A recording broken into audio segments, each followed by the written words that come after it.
தஞ்சை மாவட்டம் அம்மன்குடியில் உள்ள ஊராட்சி ஒன்றிய நடுநிலைப் பள்ளியில் மோசமான வகுப்பறை கட்டிடங்கள் இல்லாததால் மாணவர்கள் மரத்தடியில் அமர்ந்து கல்வி பயின்று வருகின்றனர்.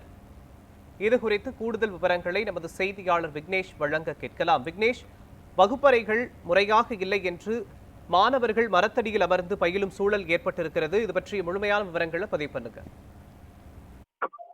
வணக்கம் மோகன். தஞ்சை மாவட்டம் திருவிடைமருதூர் அருகே அம்மன்குடி பகுதியில் உள்ள திருவிடைமருதூர் ஊராட்சி ஒன்றிய நடுநிலைப் பள்ளி 75 ஆண்டுகள் பழமையானதாகவும் இந்த பள்ளியில் 6 வகுப்பறை கட்டிடங்கள் இருந்து வந்த நிலையில் கடந்த 2 ஆண்டுக்கு முன்னர் பழுதடைந்த வகுப்பறை கட்டிடங்கள் முழுமையாக இடிக்கப்பட்டன. மேலும் புதிதாக வகுப்பறை கட்டிடங்கள் உடனடியாக கட்டித்தரப்படும் என அறிவித்திருந்த நிலையில் 2 ஆண்டு கடந்தும் இதுவரை புதிய கட்டிடங்கள் அமைத்து தரவில்லை. இந்த பள்ளியில் இருந்த ஒரே ஒரு அந்த கட்டிடத்தில் வகுப்பறை கணினி ஆய்வக கூடங்கள் ஒன்றுபட்டு செயல்பட்டு வருகின்றனர். இதனால் போதுமான வகுப்பறைகள் இல்லாததால் இந்த பள்ளியில் பயிலக்கூடிய 70க்கும் மேற்பட்ட மாணவியர்கள் மரத்தடியில் அமர்ந்து பயிலக்கூடிய நிலை உருவாகியுள்ளது. தற்போது தேர்வுகள் தொடங்கியுள்ள நிலையில் மாணவர்கள் கடும் வெயிலிலும் மரத்தடியில் அமர்ந்து கல்வி பயிலக்கூடிய அவல நிலை ஏற்பட்டுள்ளது.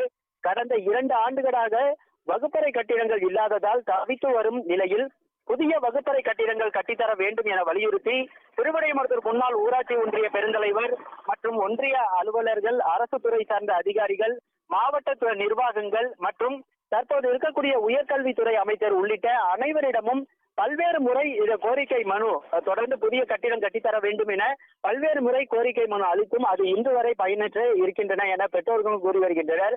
தமிழக அரசில் வேளாண்மை துறைக்கு பிறகு அதிக நிதி ஒதுக்கீடு செய்யப்பட்டுள்ள பள்ளி கல்வித்துறையின் கீழ் செயல்படக்கூடிய இந்த திருவிடைமருதூர் ஊராட்சி ஒன்றிய நடுநிலைப் பள்ளியில் அம்மன்குடியில் உள்ள திருவிடைமருதூர் ஊராட்சி ஒன்றிய நடுநிலைப் பள்ளியில் வகுப்பறை கட்டிடங்கள் இல்லாமல் தகர ஷெட்டிலும் மரத்தடியிலும் பள்ளி பயிலும் மாணவர்களின் நிலை மாறுமா எனும் கேள்வியும் எழுந்துள்ளது.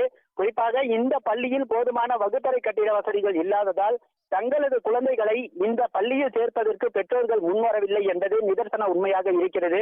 இத்தகைய நிலை நிச்சயமாக மாற வேண்டும் என தொடர்ந்து பெற்றோர்களும் ஆசிரியர்களும் கோரிக்கை வைத்து வருகின்றனர். மோகன், விவரங்களுக்கு நன்றி விக்னேஷ்.